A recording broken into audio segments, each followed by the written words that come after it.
Hey, Megan here.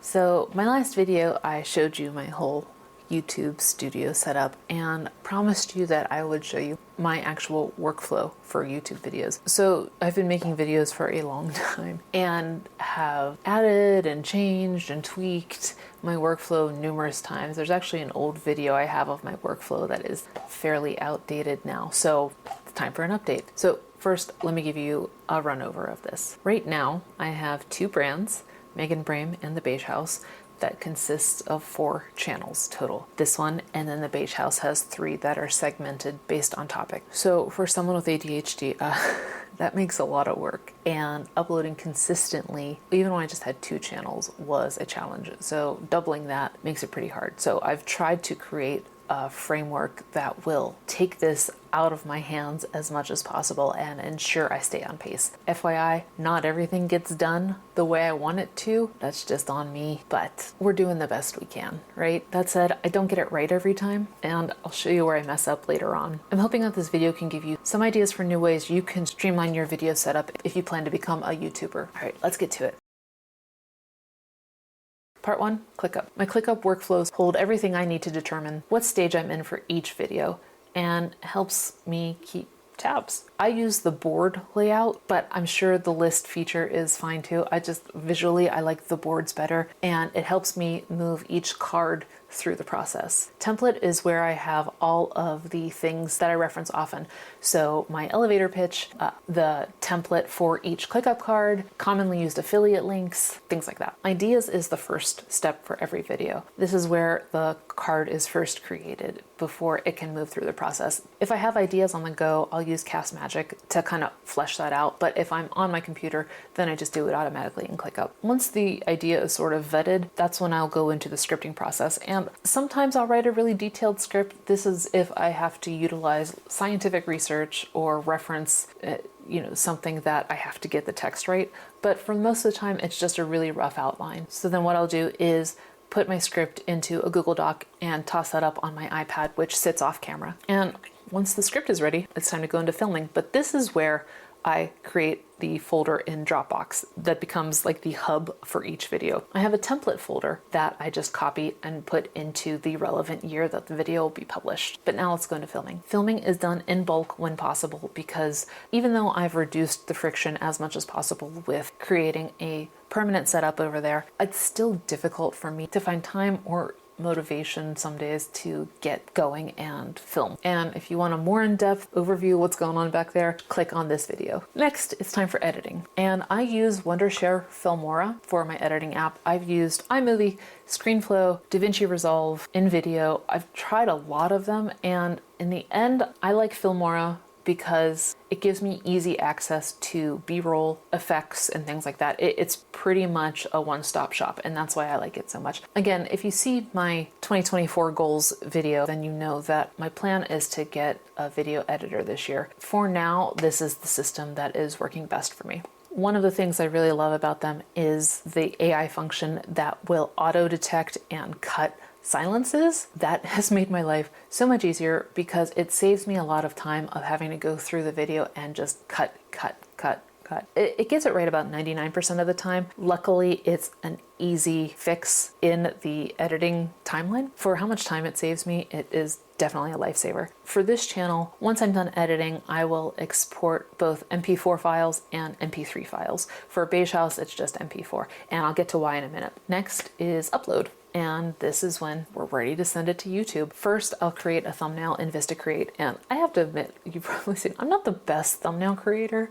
I do okay, but I usually spend maybe like half an hour at most on thumbnails. Again, I could probably be better at this, but like I said, my goal is to have someone else do it eventually. So I do enough to get by, I think. Now that it has its thumbnail, it's ready to be uploaded, I go over to ClickUp and I put it in the Send to VA list. This is a trigger that automatically copies the card onto a different board that I would have for a VA. This is probably where a lot of my process will be streamlined using bots, but TBD on that. Each step in the process of send to a VA creates a different checklist that each thing needs to have. And it's just a quick reference for whomever is in this board to know what has to be done at each stage before it can be moved on to the next. Now, once that's done, it's time to go over to YouTube and upload it. And this is where I have preset templates in my description that I just fill in. I have a section for the description, for timestamps, affiliate links, and chapters. What I do then, once it's uploaded, is set it to unlisted rather than private. And that's because of the apps that I use to finesse this. First, we get that link and we upload it to Cast Magic because that takes a little bit longer to process. While it's processing over at Cast Magic, I also go over to Taja. And this is where I get my title, my chapters, my tags, and they also give descriptions auto-generated, but to be honest, I'm not a huge fan of their descriptions because it utilizes old text, like old descriptions, and kind of meshes it all together. I get my descriptions from Cast Magic, in addition to my blog post, my newsletter, captions from social media, and my transcript. YouTube's transcript is pretty good now, but again, I like to have all of the files for each video. Also, while it's unlisted, I will open Opus to create shorts. However, sometimes there just isn't a good short in the video that it can pull, and it is what it is. I'm also kind of dubious about shorts and Instagram reels and things, so I'm not heartbroken if I don't have one. So now that I have these things, I go back into YouTube and add the timestamps, the title, the description, tags, add it to playlists, chapters, set monetization, schedule it to go live. Now, FYI, this is usually where I fall off. I am actively trying to build ways to streamline this even further in ZeroWork, which is an app that I talked about in my goals video, but I'm not there yet. So going forward, let's just pretend I'm staying on target. Once that's done, then I go over to Bcast. Bcast is where I keep my podcast episodes, and that is why I exported MP3 in addition to MP4 for Megan Brame content. This is pretty much the same thing. Upload it, set the information that I got from Taja and from Cast Magic, and schedule it to go live. I usually schedule it to go live the day after a YouTube video. Then I will use an app called Upost, and Upost generates stills from each video that I download if they're good. If they're not good, then I don't. And add them to my images folder because we'll need those in a second. And then I open up Metricool. And to be fair, Opus does have an auto schedule feature for different social media outlets, but since I have multiple channels, it doesn't make sense. So I download everything myself. Once I have all of those uploaded over to Metricool, I schedule them out across multiple channels, and then I go back to YouTube to upload them all manually. I can also upload them in Metricool, but I want that related video link that at this time Metricool has that functionality. So that's why I go back for manual.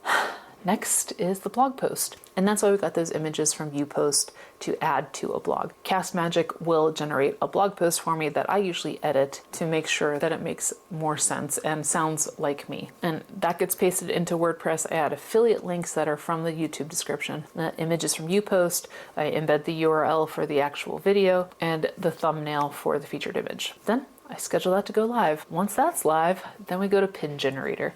Pin Generator is great because it makes multiple pins available for me for one blog post. I can also schedule directly in that app to multiple boards, and it can hold both of my brands, so that makes it way easier.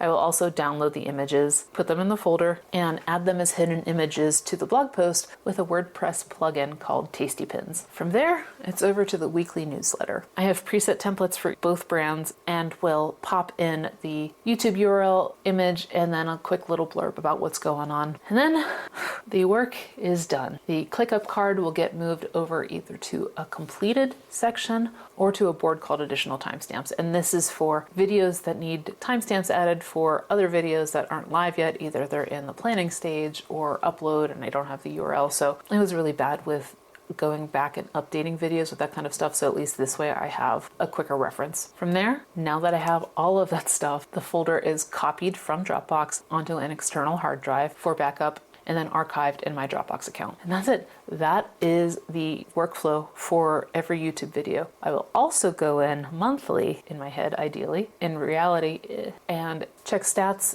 just the kind of general overview to see what trends I notice, how my videos are doing, and also use Taja's backlog boost on at least one video. I haven't used Taja enough to really say whether or not it is doing a lot for my old videos, but it's a really cool feature and it's worth it to try. So that's what I do. I know, right? That was a lot. And I thank you for sticking with me through the whole thing. If you have any questions, leave a comment and let me know, but I'll see you in the next video.